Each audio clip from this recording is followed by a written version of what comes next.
হ্যাঁ গাইস, অনেকদিন পরে আমরা আবারও নিয়ে চলে আসছি মোবাইল কম্প্যারিজন ভিডিও। এবং আজকের এই ভিডিওটা হতে চলেছে রিয়েলমি এবং রেডমির ভিতরে আমরা দুইটা স্মার্টফোনের কম্প্যারিজন করব। রিয়েলমির রিসেন্টলি লঞ্চ হওয়া রিয়েলমি P1 Pro এবং রেডমির রিসেন্টলি লঞ্চ হওয়া শাওমি রেডমি টার্বো 3, এই দুইটা ফোনেরই মোবাইল কম্প্যারিজন থাকবে আজকের এই ভিডিওতে। ইন ডিটেলস সব কিছু নিয়ে আলোচনা করব এবং দুটোরই আলোচনা করার পরে দুইটার কম্প্যারিজন করে আপনাদেরকে জানানো হবে তাদের প্রাইস পয়েন্টগুলোতে এই সময়টাতে এসে রিসেন্টলি লঞ্চ হয় দুইটা স্মার্টফোনের ভিতর আপনার কোনটা কেনা উচিত। So without wasting any more time, hey beautiful people, চলো শুরু করি আজকের এই video without any more intro. So guys, আমরা যদি আমাদের মূল কম্পারিজন শুরু করি তাহলে আমরা দুটো স্মার্টফোনকে রিয়েলমি এবং রেডমি বলেই ডাকবো। রিয়েলমি P1 Pro কে রিয়েলমি এবং Redmi turbo 3 K Redmi. But একটা জিনিস আপনাদেরকে জানিয়ে রাখি, রেডমি টার্বো 3 যেটা রয়েছে সেটা কিন্তু গ্লোবাল মার্কেটে পোকো 6 নামে লঞ্চ হবে। টার্বো 3টা শুধুমাত্র চাইনিজ মার্কেটের জন্য, সো আমরা এটাকে রেডমি বলেই ডাকবো। সো এই স্মার্টফোনটার যদি থিকনেস এবং ওয়েট নিয়ে আমরা কথা বলি দুটো স্মার্টফোনের, সেখানে কিন্তু আমরা দেখতে পাচ্ছি রিয়েলমির থিকনেস রয়েছে 8.4 মিলিমিটার এবং এর ওয়েট রয়েছে 217 গ্রাম। তার পাশাপাশি রেডমির থিকনেস রয়েছে 7.8 মিলিমিটার এবং এর ওয়েট রয়েছে 179 গ্রাম। সো এদিক দিয়ে যদি আমরা স্লিমের দিক দিয়ে এবং ওয়েটের দিক দিয়ে চিন্তা করি তাহলে কিন্তু অবশ্যই রেডমি এগিয়ে থাকবে, যেহেতু এটা স্লিম একটি ফোন এবং তার পাশাপাশি এর ওয়েটটা কম। এবং তার পাশাপাশি যদি কথা বলি দুটো স্মার্টফোনের ডিজাইন নিয়ে, দুটোতে কিন্তু জোস ডিজাইন রয়েছে। তবে যারা কার্ভ টাইপের ডিসপ্লে বা কার্ভ টাইপের স্মার্টফোন পছন্দ করেন, ব্যাক সাইডের ডিজাইনটা কার্ভ হবে, তাদের জন্য কিন্তু রিয়েলমি প্রেফার করবে। এবং যারা একটু বক্সি টাইপের স্মার্টফোন পছন্দ করেন, স্কোয়ার টাইপের, তাদের জন্য কিন্তু রেডমি প্রেফার থাকবে। দুটোর ডিজাইনই কিন্তু অনেক সুন্দর এবং দুটোর পিছনে কিন্তু দুইটা করে ক্যামেরা রয়েছে এবং দুটোতে কিন্তু ওয়াটার রেজিস্ট্যান্স রয়েছে।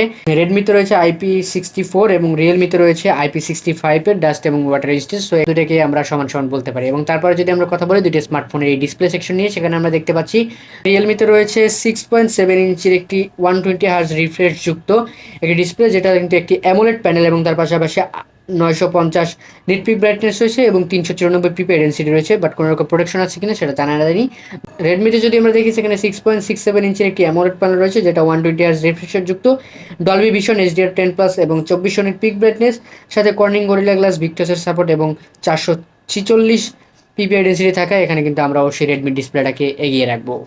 এবং নেক্সট যদি আমরা কথা বলি দুটো স্মার্টফোনের প্রসেসর সেকশন নিয়ে, সেখানে আমরা দেখতে পাচ্ছি রিয়েলমিতে রয়েছে কিন্তু কোয়ালকম স্ন্যাপড্রাগন 6 Gen 1 4nm একটি অক্টোকোর বেসিসে তৈরি করা প্রসেসর এবং রেডমিতে রয়েছে Qualcomm Snapdragon 8S Gen 3 4nm একটি অক্টোকোর বেসিসে তৈরি করা চিপসেট। এবং তার পাশাপাশি ওএস হিসেবে রেডমিতে রয়েছে কিন্তু অ্যান্ড্রয়েড 14 এবং হাইপার ওএস এবং রিয়েলমিতে রয়েছে অ্যান্ড্রয়েড 14 রিয়েলমি UI 5.0। তবে এখানে কিন্তু আমরা প্রসেসর সেকশনে রেডমিকে এগিয়ে রাখবো, যেহেতু এখানে স্ন্যাপড্রাগন 8S Gen 3 রয়েছে। এরপরে চলে যাই আমরা র্যাম রোম সেকশনে, সেখানে যদি আমরা দেখি রিয়েলমিতে কিন্তু রয়েছে 8GB 128GB এবং 8GB 256GB দুটি র্যাম রোম ভেরিয়েন্ট এবং যেখানে স্টোরেজ টাইপ রয়েছে UFS 3.1। এবং তার পাশাপাশি রেডমিতে রয়েছে 12GB 256GB, 12GB 512GB, 16GB 512GB এবং 16GB 1TB পর্যন্ত স্টোরেজ, যেগুলো কিন্তু চায়নার ক্ষেত্রে অবশ্যই গ্লোবাল মার্কেটে অবশ্যই এগুলো আসবে না, আসতে পারে হয়তো বা 12GB 256GB, 12GB 512GB এই ভ্যারিয়েন্টগুলো। তবে এর স্টোরেজ টাইপ রয়েছে UFS 4.0।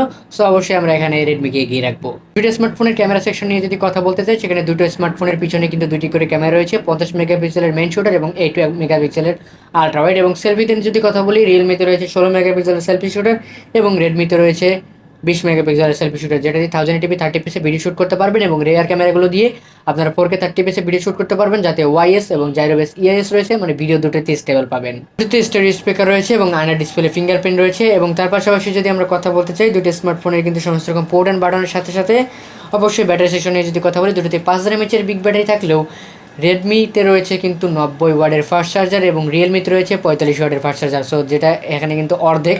সো এখানে আমরা রেডমিকে এগিয়ে রাখবো।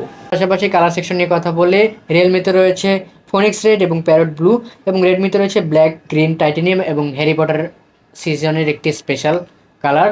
সো অবশ্যই এখানে কালারের যে বেশি, সেখানে আমরা অবশ্যই রেডমিকে এগিয়ে রাখবো।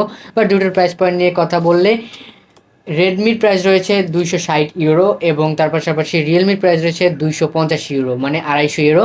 বাট ইন্ডিয়ান মার্কেটে রেডমি লঞ্চ হয়েছে প্রায় 27,000 টাকার অ্যারাউন্ডে এবং তার পাশাপাশি রিয়েলমি লঞ্চ হয়েছে 20,000 টাকার অ্যারাউন্ডে, যেটা বাংলাদেশ মার্কেটে আসলে অবশ্যই রিয়েলমির যে P1 Pro এটার স্মার্টফোনের প্রাইস অবশ্যই হবে 30,000 টাকার আশেপাশে, যেটা কিন্তু এই মাসের ভিতরে আপনারা পেয়ে যাবেন। এবং রেডমির যে স্মার্টফোনটা রয়েছে রেডমি টার্বো 3, এই স্মার্টফোনটা কিন্তু পোকো 6 নামে বাংলাদেশ মার্কেটে অবশ্যই চলে আসতে পারে, যেটার প্রাইস কিন্তু অবশ্যই 40,000-এর আশেপাশে হবে।